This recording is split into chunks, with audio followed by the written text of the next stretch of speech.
you think this is starting to wear on me? You've been rated down like hell. I'm weak. I have tried to give you my soul, but you can't love. These are the two main pieces, the front and the back. The facing for the front is just overlaid on top, and I just want to touch on the length adjustment and why it's going to be done where it's going to be done. So basically there are lengthen and shorten lines there, sort of a little bit under the waist notch there for the front and the back, and those are really necessary if you're making adjustments for your body, if your waist is shorter or longer or that sort of thing. And if you're making small adjustments for feet, that is absolutely fine to use those lines. But the lengthen adjustment I'm interested in is just making it longer at the bottom. So I'm not concerned about the fit on the top there. I just want a longer jacket. So this is view A, the longer one, but I'd like it even longer. And the curve of the hem is very slight, but it's always important to keep that drafting. I have chosen an area here, just a random area towards the bottom, just where it says cut here for view B. And that is the area I have drawn a shorten and lengthen line across that matches the same as the front and the back, goes all the way across. And this is where I'm going to cut and slash and add 4 inches of extra length. That will keep all the proportions the same, the hip fit the same, the pocket placement without modification. It will just mean that from here on it will just lengthen it and keep everything the same. Now for the facing from the front, I don't want to mess with the notch placements that the facing has all the way around. So I have also chosen the same reference here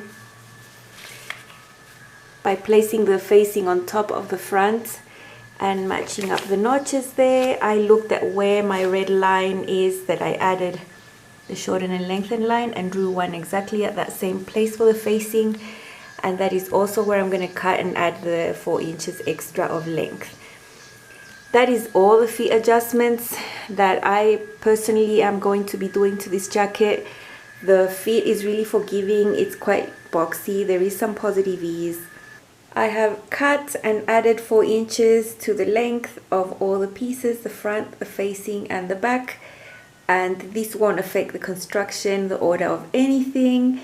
It will just mean a little extra sewing on the side seams, but otherwise it won't affect anything, nothing different with the construction. These are the two front pieces, and there are some markings that need to go differently for the right and for the left. So the right one here has an internal bust pocket that has a marking there. I've just marked it in red friction pen, and that is where a square pocket will go inside. That isn't marked on the left. On the left you will have a small bust pocket, and I marked it with my tracing paper. So what I do is I just put my tracing paper right sides together with it, and then just with the wheel do that. And it's the same way I've marked the placement of the pockets here. So there are 2 big pockets on each side, and that is how it looks on the right side. You can see the yellow line, and that will just make it super easy to place the pocket there. When I press this afterwards, this erases with the iron, like with the heat, it'll go away. This is the one I've used for years and years and years, and it's sort of waxy, and when you press your clothes it just disappears. It doesn't leave a mark at all. This is where part of the collar will be inserted, and there are dots to mark there, those little red dots. I actually mark them with normal pen, like just your regular pen, because I don't want those marks to erase when I'm pressing parts of the jacket. The denim is really forgiving. You can mark on the other side and no one's ever going to see it, and then it'll just wash off, you know. For all the other notches I have my pen marks, and I put some chalk marks just to make them really clear and so that I can see them easier. I've used a combination of marking tools, pens, chalk, my paper, and it's just really important to get all the marks that are on the pattern. And all the notches match so nicely. For this 2-piece sleeve, there's marks there, these 2 here match there, That one will match over there. That one, double notch, the single notch, the one that meets the shoulder seam. It's all like putting a jigsaw puzzle together, and all the notches help a lot. These are all the pieces laid out for the jacket. There's not many of them as you would think. 2 pieces for the sleeve, the belt up there, the collar pieces, that is the upper collar that's cut on the fold, and the under collar is cut on the bias, and it's 2 separate pieces. These are pieces for the belt, the welt, and a little thing for the tab for the D-ring. This is the back. There's a seam in the middle, and there's the facing. The front, the 2 fronts there with the front facing, 1 bust pocket, 2 hip pockets, and the internal pocket I'm going to do out of a contrast fabric. I'm not going to do it out of the mains. I haven't cut that out yet. There is this tiny little piece called the belt vent facing, and that is just cut once and also with the interfacing, and that is to make that little opening that will put the belt through just on the left side. So I have the mark there on the wrong side of the jacket, but I actually need to mark it on the right side. And when I sew this, I'm going to actually sew through the paper.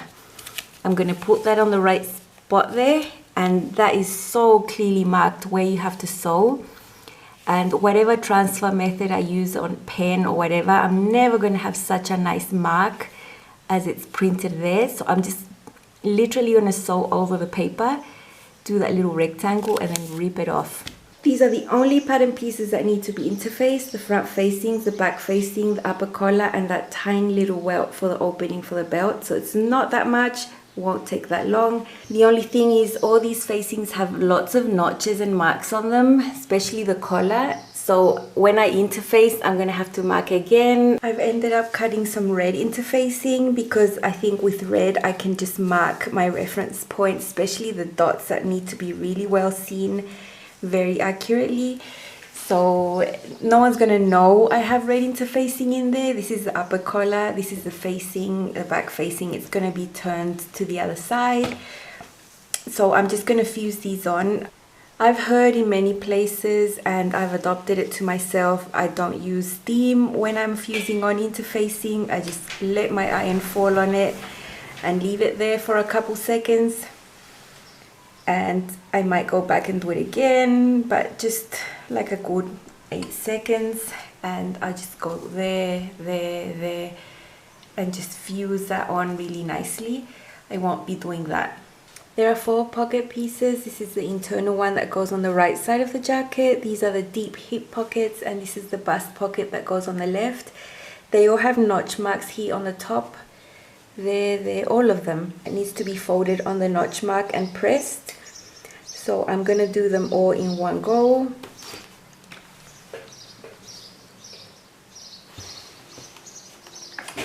Then the raw edges meet the press line and the second fold is done. Basically what this gives you on the top is enough of a fold to top stitch with 1/2 inch seam allowance. So that is how the bust pocket looks, and everything has to be repeated for that one, and for that one.